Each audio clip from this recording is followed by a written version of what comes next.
Suratul Lahab makkiyatun wa hiya khamsu ayatin.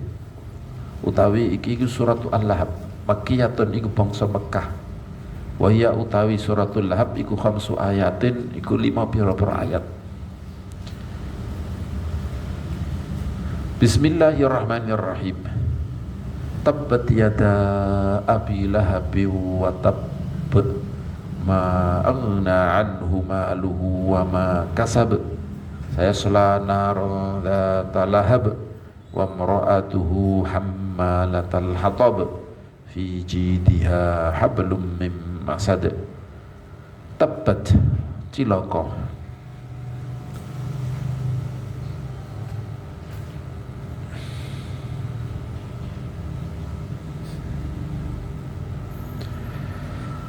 Apa yada lahabin, apa tangan lorone napa Abi Lahab.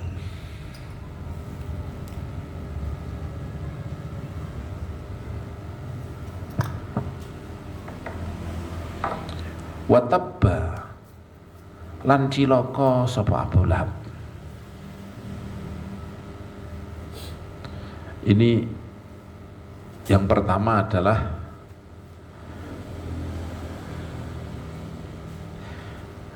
niki dikatakan apa?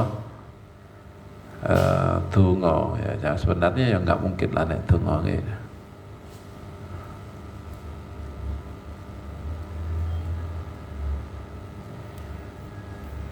Karena ini adalah pengendikane Allah Subhanahu wa taala. Niki ana sing nafsiri tebet yang pertama adalah napa doa.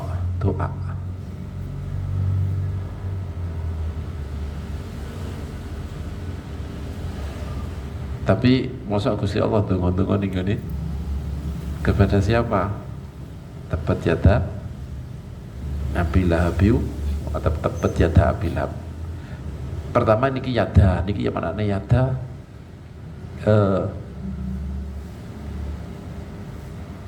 Ini maknanya adalah yakni semuanya min itlaqil juz wa iradatil kul dalam bahasa Arab biasa yakni wa yabqa wajhu rabbika dzul jalali wal ikram. Wajhu maknanya malum, ini maknanya wajah asli ini mana. Tapi itu dimaksud bukan hanya Allah ini, tapi semuanya ini hati Allah semuanya. Allah Subhanahu wa taala apa jenis ini langgeng yabqa ya, ini langgeng tetap tidak akan rusak, tidak aneh. Wajhu rabbika dzul jalali ikram ini juga seperti ini. Kalau saya kok lebih kepada ini adalah apa penegasan, benar-benar penegasan.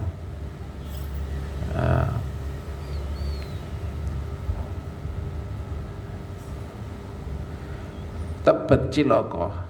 Jadi nek makna sing napa jenenge niki hancur.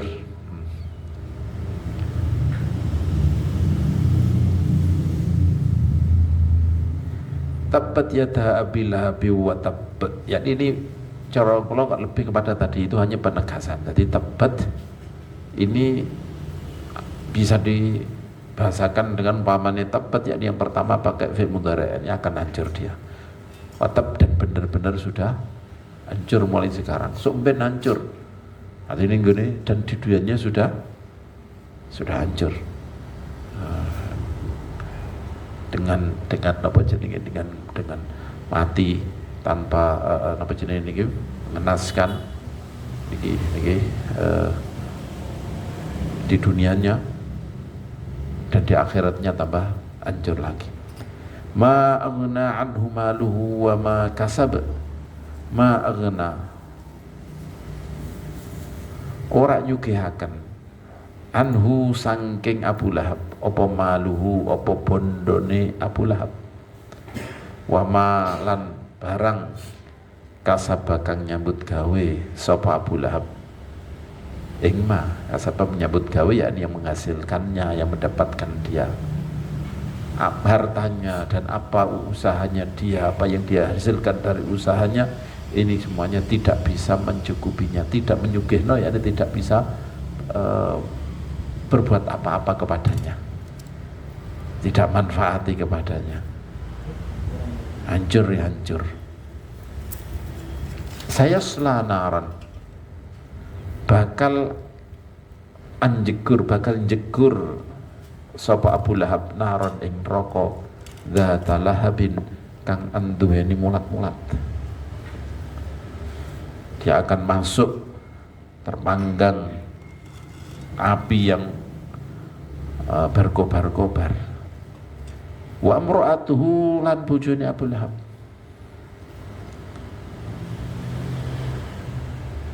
hammalatal hatab hale gendong kayu. Niki dari dulu saya maknani juga hal, tapi dipikir-pikir dan memang anak sing nulis bukan hal di sini. Hal itu berarti kandaannya.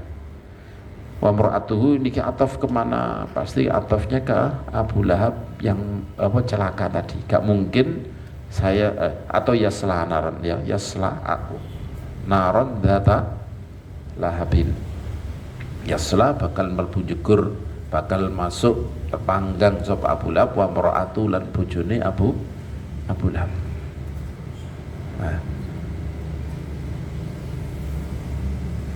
Nah, niki hammalatal hatab. Niki jadi hal umpamanya. Kemudian kalau jadi hal itu pasti zamane sama dengan amil. Ini cara basa nahwu. Ja'a Zaidun raqiban. Iki contoh hal. Ja'a teka sapa Zaidun raqiban hale nunggangi. Zaman kedatangan sama dengan zaman dia naik kuda. Dia datang dalam keadaan naik unta umpamanya atau naik kendaraan. Maka zamannya kudu sama. Lah niki saya selanaron dzata lahabatin ulah lahabin wa mar'atu hammalatal hatab, masuk neraka, terpanggang neraka dalam keadaan hammalatal hatab. Kalau kita melihat tafsir ya, ini istrinya niki yang menaruh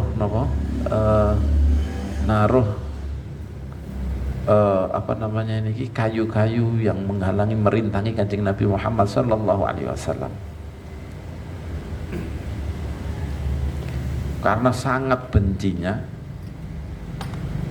dia tuh cari kayu-kayu nih, saya bacakan beliau tafsir beliau. Jenenge Ummu Jamil, kisah bojone Abu Lahab. Ummu Jamil iki bencine marang Kanjeng Nabi nemen banget. Saking nemene nganti direwangi golek carang-carang utawa kayu-kayu kang ana rine digendong dhewe siji dina nuju dheweke golek kayu jalaran sayah leren ngaso tali saking lulup kang biasane kanggo gendong kayu di kalungake gulune. Dilalah mbuh kapriwe weruh Ummu Jamil wis mati ketekek. Jadi cerita ini walhasil dia membawa kayu. Bahkan kejadian di situ dia matinya ketekek gara-gara ngangkat kayu carang itu. Walhasil tafsir menunjukkan bahwa waktu itu beliau sangat benci kepada Kanjeng Nabi sampai membawa kayu yang berduri-duri untuk mengerintangi Kanjeng Nabi, untuk menyakiti Kanjeng Nabi. Itu yang dilakukan oleh makanya hammalatal hatab. Kejadiannya kapan masuk narnya, kapan ini kayaknya. Makanya sebagian ahli tafsir hammalatal hatab di sini namanya dibaca nasab karena dzam. Jadi ono diputus ini jadi tidak menjadi badal atau tidak menjadi, biasanya kan Zaidun al-alimu, mesti Zaidun al-alimu, ja'a Zaidun al-alim, Zaid al-alimu yang alim. Ini jadi diwaca rafa karena menjadi sifatnya Zaidun. Tapi ya, bisa juga Zaidun al-alimah. Al-alimah mana nih? Ya ini bisa yang dimaksud oleh si orang yang berbicara, yang saya maksud adalah orang yang alim. Kenapa harus diwasab? Kadang untuk ini memuji, kadang untuk justru merendahkan. Jadi untuk mengandungkan makna merendahkan, mencela, atau untuk makna memuji, maka tidak dibaca rafa yang seharusnya rafa, kemudian dibaca nasab.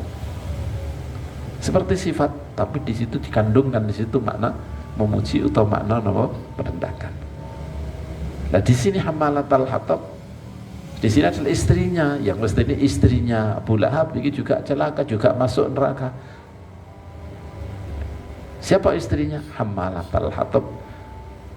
Yang saya maksud adalah yang itu dia adalah hammalatal hatab. Ani hammalatal hatab au adhummu, saya mencela kepada hammalatal hatab. Ini lebih maknanya lebih ini, jadi kan lebih umum.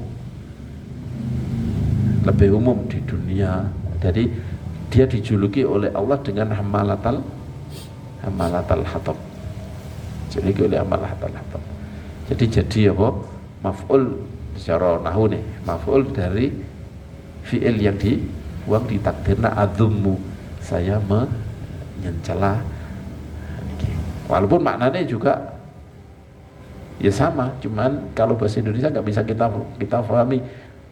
Memang sifatnya dia, memang nama dia, tapi di situ terkandung makna jelekkan kepada nama jenis imra'atu ini, istrinya imra'atu, istrinya Abu Lahab ini. Saya lebih condong kepada hammalatal hatab, ini namanya mansub ala dhammi.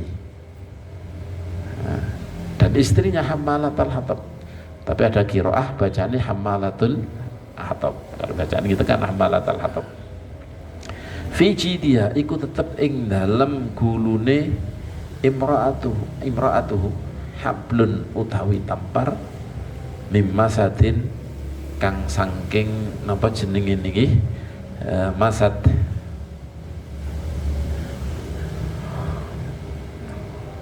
kang sangking apa mana niki lulup, mbak tahu lulup itu apa? Fi dia hablum mim masad, sangking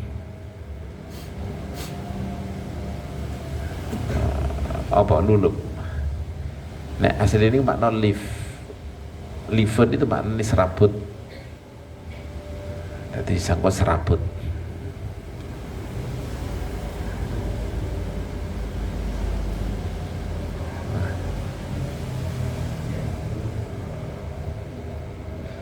Dari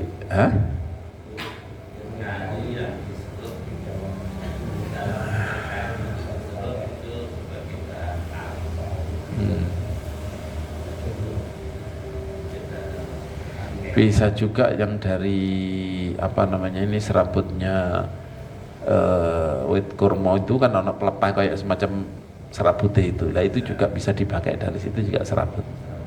Ya serabut. Hablum mim masad.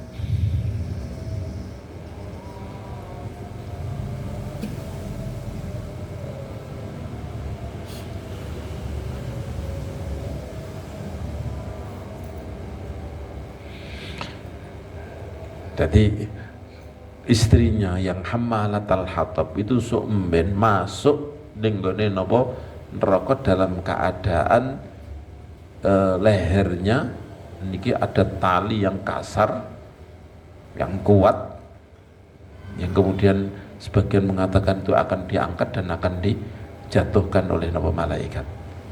Niki fiji dia hablun mim masad.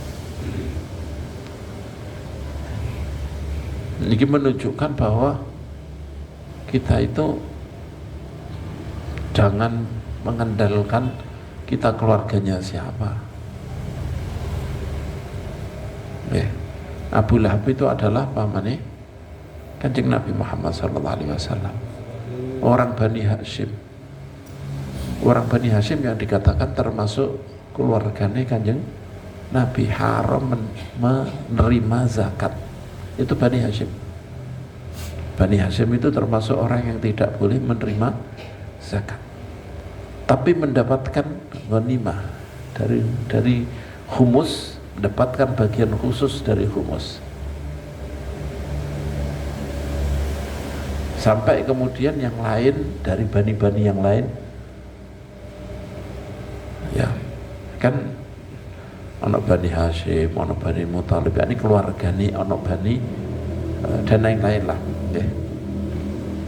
Keluargane Hashim, yakni dulure Hashim itu ada beberapa, 4 atau berapa itu yang mendapatkan ghanimah hanya keturunannya Hashim, yakni karena Kanjeng Nabi juga Bani Hashim sama Bani apa jenis ini, Bani Hashim Bani Muttalib, Bani Hashim dengan Bani Muttalib saja ya, karena memang mereka selalu bersama sampai ketika Kanjeng Nabi diembargo oleh orang-orang Quraisy, termasuk yang masuk ke dalam tempat yang diembargo Kanjeng Nabi adalah semua dari keturunan Bani Hashim karo Bani Hashim karo Muttalib. Ini selalu bersama-sama mulai dari zaman sebelum Islam sampai Islam selalu bersama-sama. Jadi kurang kaya apa Abu Lahab yang masuk Bani Hashim, mau dekat sekali dengan Kanjeng Nabi, pamannya Kanjeng Nabi. Maka kita jangan mentang-mentang kamu keluarganya siapa, kamu ininya siapa, karena ternyata masih ada yang seperti ini. Tapi bukan berarti kita tidak menghormati. Ini khusus untuk introspeksi diri. Tapi kalau kita semuanya dzurriyyah Kanjeng Nabi, entah Al-Hasani, entah Al-Husaini, entah Al-Jailani, atau siapa saja, kita hormati semuanya. Itu kita hormati semuanya karena menghormati Kanjeng Nabi. Karena keturunan Sayyidah Fatimah, karena bad'atun min Rasulillah sallallahu alaihi wasallam, karena darah daging sama Kanjeng Nabi, pasti mengalir darah Kanjeng Nabi ke situ, kita hormati. Nah, tapi kalau yang Sayyid ya tidak, jangan mentang-mentang karena Bani Hashim Bani Kanjeng Nabi pun bisa sampai serendah-rendahnya seperti ini. Jadi kalaupun ada jaminan, ini kalau ada jaminan itu juga tidak bisa dikatakan 100% karena masih multi tafsir, maksudnya bisa ditafsiri macam-macam. Apa-apa yang datang dari Rasulullah SAW yang kayaknya itu dimaknani jaminan bahwa keturunan Kanjeng Nabi gini, maka apa jenenge niki maka mesti selamete, itu pasti masih bisa ditafsiri yang macam-macam. Masih tidak bisa 100% itu sebagai jaminan dari Kanjeng Nabi. Jadi kita itu seharusnya pakai dalil masing-masing. Kita yang bukan keturunan Kanjeng Nabi Muhammad SAW tidak pakai dalil itu, kita kesampingkan, itu dalil mereka. Kayak umpamanya kita kaya, bukan kita dalili wong sing fakir kemudian orang wong minta kemudian dalili yang kerja. Bukankah minta-minta itu sesuatu yang rendah, sesuatu yang harus dihindari, bisa menjadikan orang wajahnya tidak ada cahaya, tidak ada dagingnya ketika nanti dibangkitkan. Itu bukan dalil wong sugih nih. Dalil wong sugih ketika ada orang minta, beri.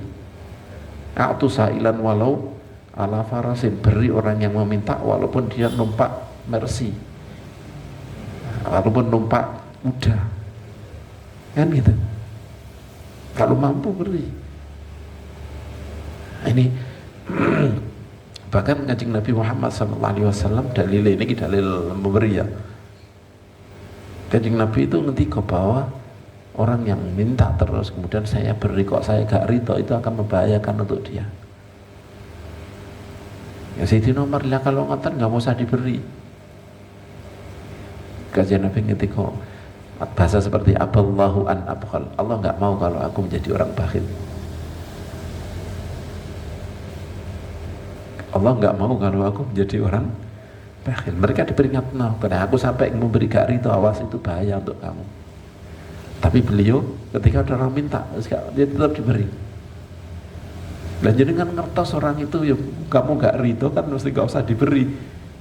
Tapi ternyata Kanjeng Nabi tetap memberi. Jadi dalili wong sugih ya, wong sugih tidak bisa kita kemudian apa dalili kepada orang sing yang minta-minta. Ya suatu saat diperingatno karena memang kewajiban untuk ngelingno, tapi jangan sampai itu jadikan alasan kita untuk tidak memberi. Nah, sama dengan ini dalilnya ya tabat yada Abi Lahabin, menungso ya biasa iso koyo ngene iso koyo, kemudian kita bisa tidak menghormati kepada mereka, itu juga salah. Nah, jadi dalil kita pakai untuk kita, jangan dibalik. Dalil mereka untuk kita, dalil mereka untuk dari kita untuk mereka. Wah, ini repot, ini bahaya, ini akan membahayakan. Soalnya seorang ustadz kiai, aku kudu ini dihormati karo muridku, nah, repot kan? Aku tuh muridnya kudu tunduk pada saya, nah, repot. Dalili ya kayak Kanjeng Nabi, pemaaf. Nah, Kanjeng Nabi, mestinya kan Kanjeng Nabi harus dihormati oleh semua orang. Kalau ada kurang ajar bahaya, pasti bahaya pada dia. Tapi Kanjeng Nabi memaafkan orang tersebut, ditarik sampai disinya membekas itu. Kalau Kanjeng Nabi marah bener ya hancur orang itu. Tapi Kanjeng Nabi memaafkan. Nah, orang yang ada yang memaksa Kanjeng Nabi, tidak menghormati Kanjeng Nabi, itu kan mestinya dalil banyak yang menunjukkan, jangankan kayak gitu Kanjeng Nabi, kalau orang itu tidak menerima hukumnya Kanjeng Nabi dan tidak ada perasaan apapun, itu belum dikatakan beriman. Hatta yuhakimu kafi hatta nawa la yunata fi ma syajara bainahum, ada nih, walhasil itu.